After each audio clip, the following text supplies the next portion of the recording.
Momodou Sabally from the Republic of the Gambia.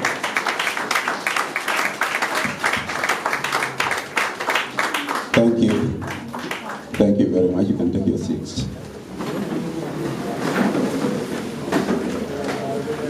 Good morning, my brothers and sisters.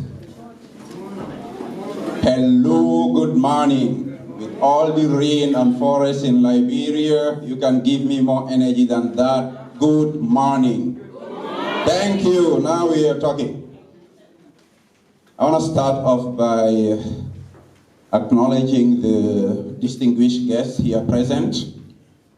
Our brother and our host, the President of FLY, the Honorable Deputy Minister of Labor, Honorable Member of the Legislature, my brother from Chad, Mr. Abakar, my sister who I had the good pleasure of meeting in the Gambia a couple of years ago, Ambassador Magdala Cooper, our resident queen, you are most welcome, all other distinguished guests, all other protocols duly and respectfully observed.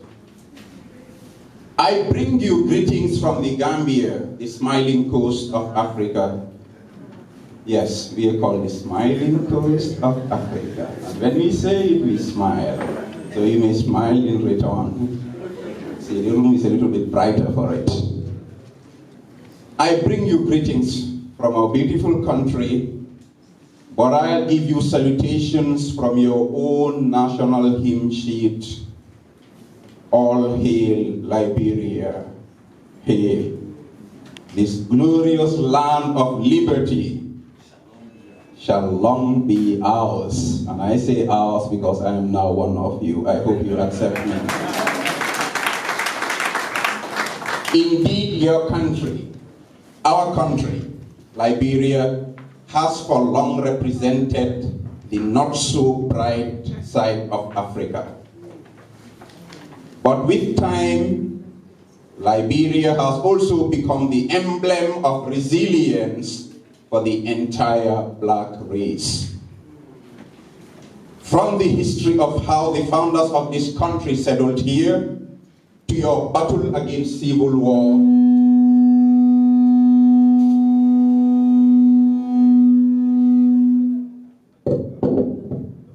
may I speak off the mic? From the history of how your founders settled this land, to how you conquered civil strife, and how you conquered the scourge of war and defeated Ebola, these are no mean feats. Liberia is the emblem of resilience. You have conquered very difficult odds. So there should be no challenge. There should be no challenge that Liberia cannot overcome, for you represent the Quranic ethos, Sayyid Allahu Ba'di Usrin Yusra, that Allah, after every hardship, brings ease. فَإِنَّ مَعَ الْعُسْرِ يُسْرًا إِنَّ مَعَ الْعُسْرِ يُسْرًا. And that is why your this hard-earned peace and stability and your health as a nation must never be taken for granted. I repeat, the peace and stability of Liberia must never, ever be taken for granted. The foregoing premises are the very reasons for you, the young people of this country, the ones with the biggest stake in the scheme of things. This is the reason why you all should resolve at all times and under all circumstances to preserve the peace and stability of this great country of yours. It is your responsibility, because there is no progress or development, and there certainly can be no recovery of time lost to war and disease if there is no peace and stability. This is all the more why your topic for my presentation here is very critical. Civic leadership and youth development are the quintessential resources for progress in a population that is dominated by young people. So I am tasked to talk about this very lofty topic, which is mainly about getting involved in securing the health, wealth and well-being of the community, and helping to solve the economic, social, political issues involved in fostering the development of a creative and vibrant community. Civic leadership means the ability to be able to promote the quality of life in a community through both political and non-political processes. But more often than not, we are focused more on the political side. So Jesus said what the Bible said, man shall not live by bread alone. Now politics has replaced bread because it's a source of earning bread.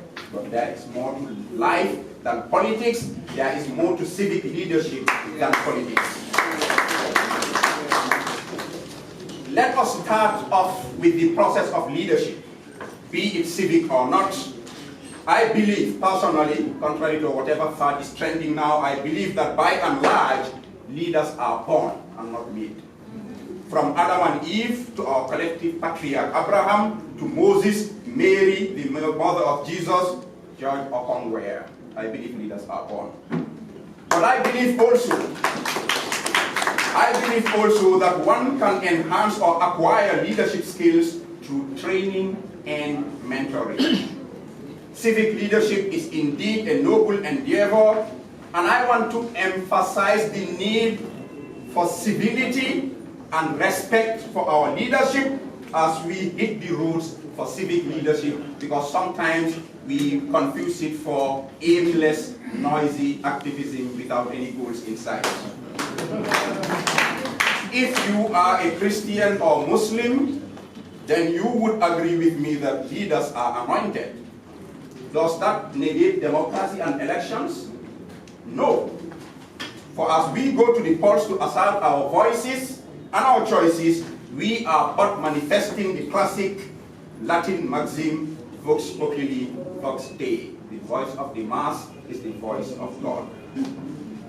So we choose and unchoose our leaders through our votes and voices, but never must we forget that there is always a hidden hand. And that hand is actually not so hidden, by the way, if you are observant. From a leader on the football pitch to a failure on the election trail, and now head of state and president of Liberia, I believe George Weah is a shining example of leadership. I say this because I saw this man in my own country shed tears after my little Gambia, in fact our team is called the Scorpions, that's how small we are. After the small Gambia defeated Liberia more than a decade ago in an African Nations qualifying match, I saw George Weah shed tears. But what did I learn from this? For me as a young guy, this could have been actually almost 2 decades ago. What I learned is I saw somebody who had a sense of purpose and a sense of passion, even though there was no crown on his head. There is a lesson in this. You can therefore choose to be a leader by using your personal initiative to render selfless service to your community, to your nation, even before becoming president.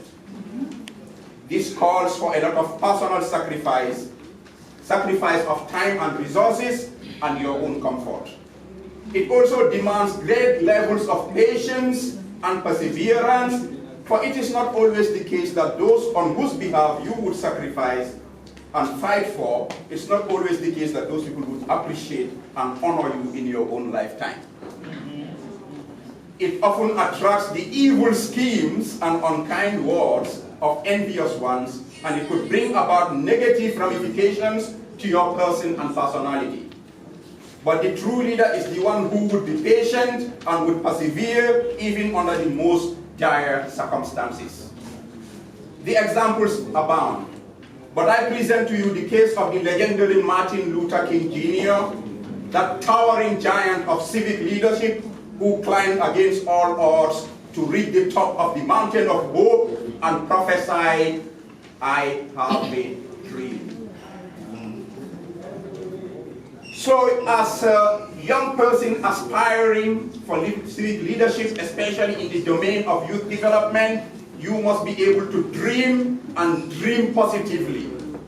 You must be able to stand out there and look beyond the challenges of the people you are trying to serve and see into the ray of hope that always breaks through, no matter how dark the horizon. This is what I call transformational leadership.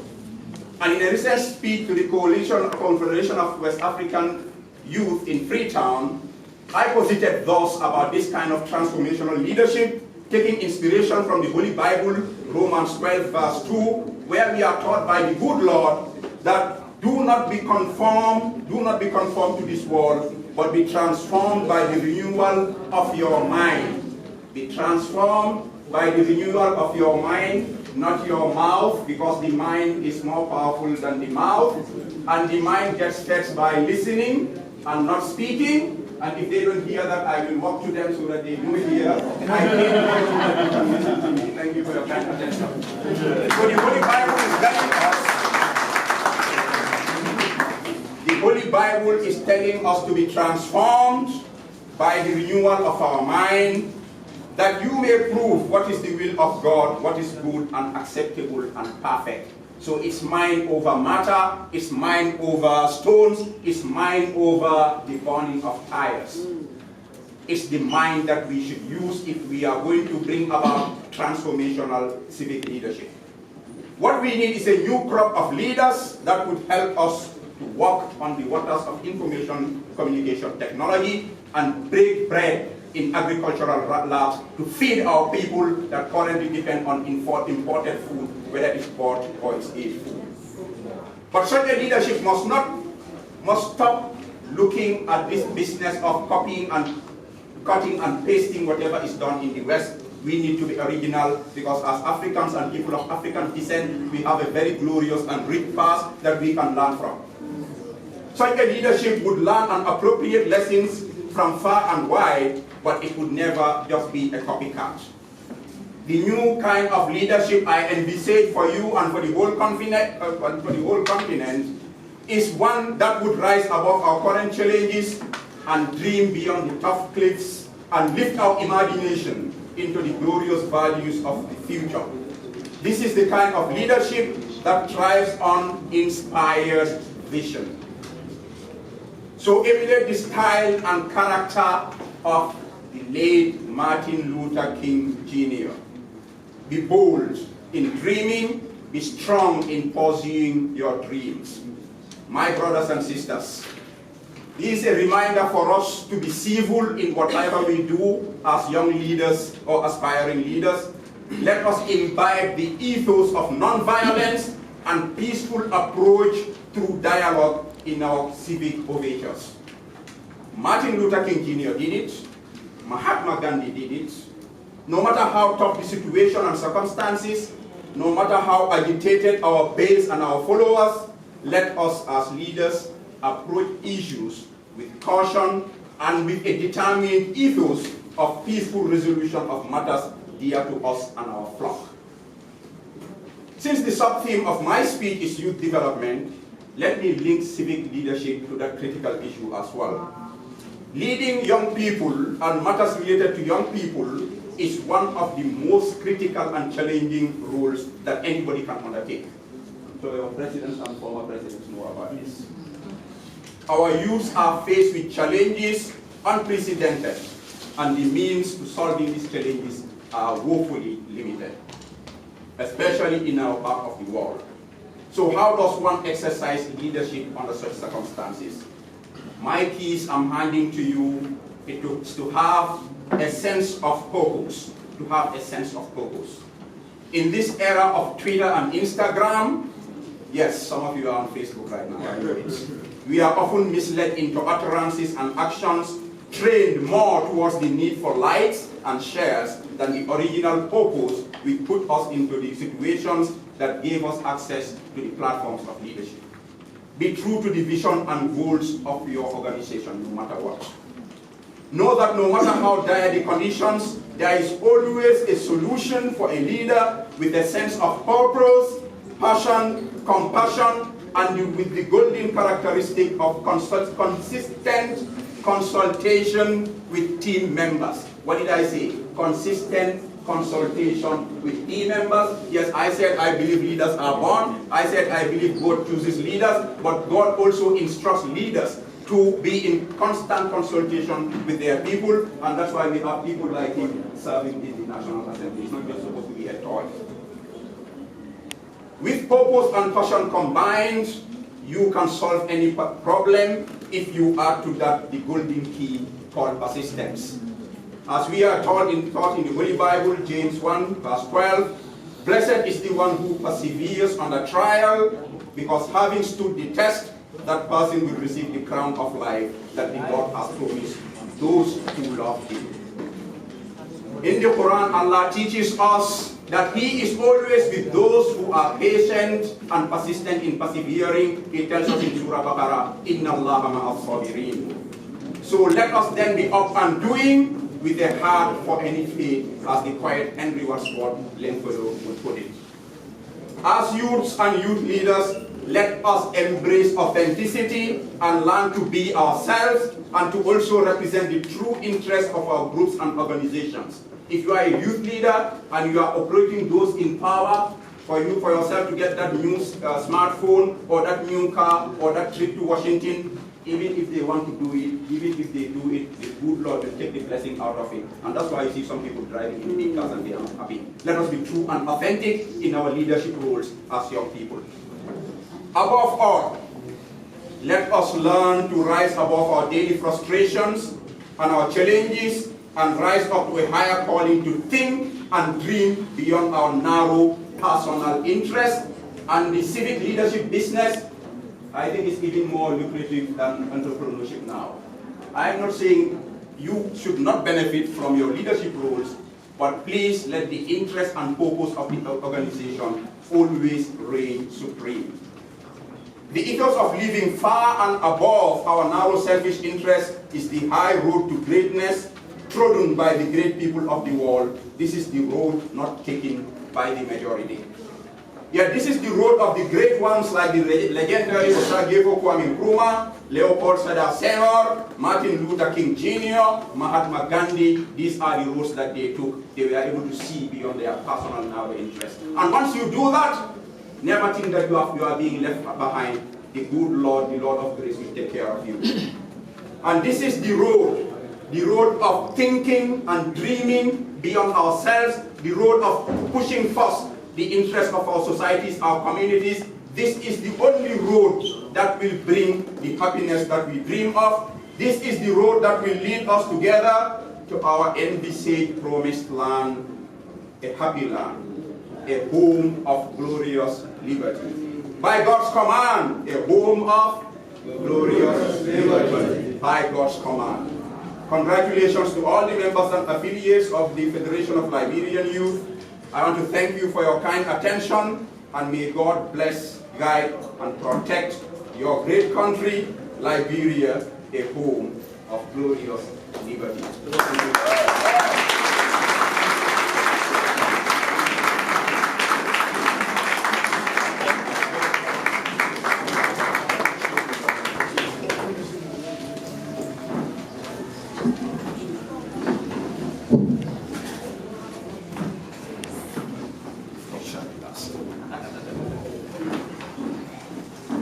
I think the keynote speaker